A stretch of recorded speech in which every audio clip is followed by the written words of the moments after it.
Tweewater housing by XDGA, Xaveer De Geyter Architects in Leuven, Belgium. The project consists of two main buildings, the tower and the bar, and is located in a park that was a former important beer production site.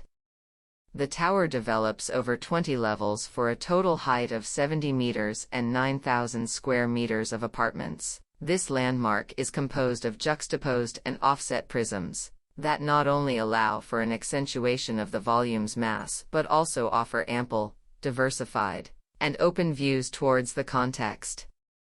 The facades are almost completely transparent and the southern facade is exclusively made up of loggias, allowing each apartment to have direct access to an outdoor space. The verticality generated by the composition of the volume is furthermore enhanced by the rhythm of the panels and that of the aluminum profiles.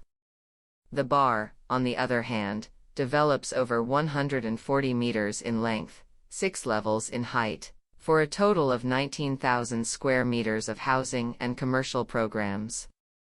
Conceived as a horizontal object, in direct dialogue with the garden, the bar is characterized by a fractional volume trie according to the floors. On the ground floor, the lobby of the apartments is situated, together with spaces for activities and terraces oriented towards the south and the park.